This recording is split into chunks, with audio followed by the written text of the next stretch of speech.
जानते हैं कि दुनिया में जो जीवित लोग होते हैं उनका सहयोग करने के लिए लोग आगे नहीं आते हैं। ऐसे में ही हमारे पास आज मतलब मैं आई हुई हूँ, ये अनिल सिंह जी है जो महाकाल के नाम से अंतिम संस्कार करवाते हैं। तो चलिए जानते हैं कितने सालों से इन्होंने ये वीणा लिया है और कैसे प्रभावित हुए, अभी तक कितने लाशों का अंतिम संस्कार किए हैं, आखिर इन्हें किस तरह का सहयोग प्रशासनिक मिलता है या खुद में ये करते हैं। कोई लवारिश जब मिलती है तो करीबन 100-150 लोग पहुंचेंगे। हाँ, कोई मरा है, कोई मरा है, कोई मरा है, देखेंगे, वीडियो बनाएंगे, क्लिप बनाएंगे।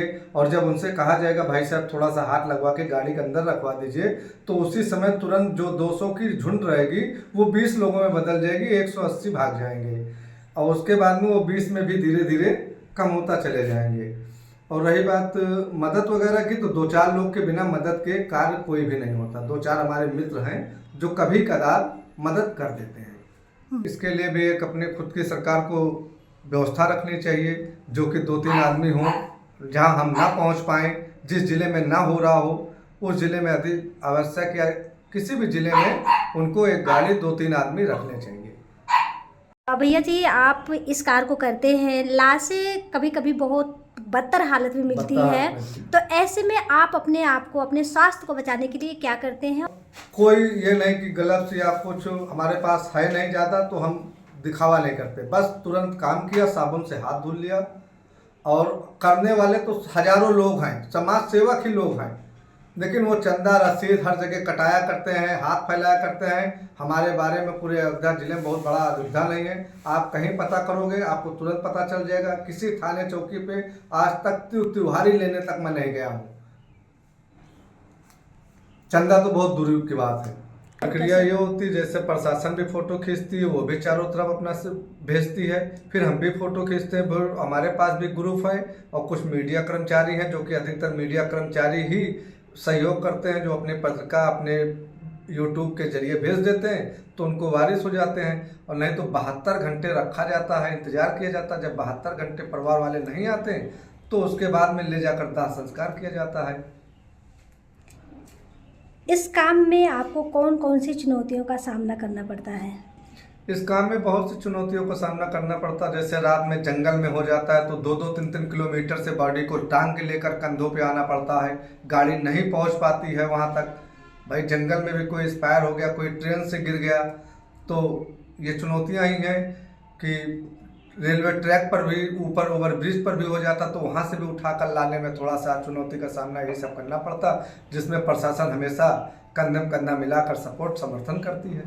शुरू से प्रशासन आपका साथ दिया है या? शुरू से जिला प्रशासन के हमारे पास तक सूचना नहीं आई थी। आपके मन में ये ख्याल कैसे आया? अब जब उनका कोई है ही नहीं है, पता लगता है कि इनके कोई नहीं, बुजुर्ग आदमी एक्सपायर हो गया, जवान लड़के एक्सपायर हो गए, उनका कोई नहीं है, तो देख के मनोबल क्या कहा जाए कि किसी तरीके प्रचार किया जाता है। आप जैसे मीडिया कर्मचारी को दिया जाता है कि शो कर दें, शायद उनके घर वाले परिजन जान जाए, तो कुछ लोग वारिस भी हो जाते हैं। जब वीडियो क्लिप वगैरह बना के फोटो खींच के भेजो तो वारिस भी हो जाते हैं, तो इससे मनोबल बढ़ने लगता है कि चलो ये इसी कारणवश किसी की मदद हो जा रही। नहीं तो लोग 10-10 साल 20-20 साल अपने बच्चों को खोजा करते हैं, तो जब 1-2 लोग मिले तो उससे मनोबल बढ़ा और लालसा बढ़ी कि चलो किसी के काम आ जा रहे हैं। इसी द्वारा किसी का परिवार एक अपने बुढ़े माँ को या बाप को या किसी को हमारे जरिया मुलाकात हो जाती है।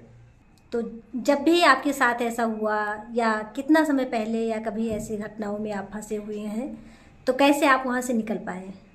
अभी हम करीब बीकापुर बुलाए गए थे, करीब 1-1.5 महीना हो गया है। 1.5 महीने पहले रात को 2:30 बजे फ़ोन आया एक आदमी का, जो कि पहुँचे कि रेलवे ट्रैक पर ये हो गया है और हम फलाने कांस्टेबल बोल रहे हैं। हम वहाँ पहुँचे, फ़ोन स्विच ऑफ हो गया। फिर हमने वहाँ के बीकापुर के अपने मित्र को, दोस्त को फ़ोन किया, सिपाही हैं, और फ़ोन करने के बाद में तब उन्होंने कहा नहीं ऐसी कोई घटना, ऐसी कोई न्यूज़ नहीं। हम तुरंत वहाँ से अपनी गाड़ी में सेल्फ मारे, वहाँ से तुरंत निकल आए। जैसे कपड़े वपड़े होते हैं तो उनके लथपथ आते हैं, तो उसको हम लोग धुल भी देते हैं। हम लोग कोई डरते नहीं है, ना शर्माए कि हाँ नहीं ऐसा काम है। और हमारे पिताजी से काम करते तो हमको गर्व होता है कि हाँ और भी लोग इससे क्या कहते हैं, इससे अपना अच्छा काम करें, और कोई भी जैसे यही काम नहीं और कोई भी काम करें तो इससे प्रोत्साहित हों और अच्छे काम करें। इसलिए बस हमारे भारत का नाम भी होता रहेगा और हमारे जिले का नाम भी होता रहेगा। सरकार या एनजीओ की तरफ से आपको कोई नहीं, अभी तक 1 रुपए की कोई पूछने नहीं आया कि यार क्या कर रहे हो, कैसे खर्चा कर रहे हो, कैसे इंश्योरेंस गाड़ी का करा रहे हो, कैसे ड्राइवर खर्चा कर रहे हो, कैसे तेल का निकाल रहे हो, कैसे आप कफन और पन्नी ला रहे हो, कैसे आप उसकी सर्विसिंग करवा रहे हो, या गाड़ी में कोई नटबोल्ट गिर गया तो कैसे आप लगवा रहे हो, इसको पूछने आज तक कोई नहीं आया। यहाँ तक कि 10 रुपए कोई हवा भरवाई नहीं देता जल्दी। तो कैसे आप इस कार्य को संपन्न कर पाते जो हैं? वारिस गाड़ियाँ मिल जाती हैं प्रशासन के द्वारा तो उन्हें से कम पैसों में छोड़ दिया जाता है उनके आवास घर तक, तो उसमें 4 पैसा मिल जाता है, उसी में गाड़ी बन जाती है, ड्राइवर का खर्चा निकल जाता है। खबर लहरिया, आपकी खबर आपकी भाषा।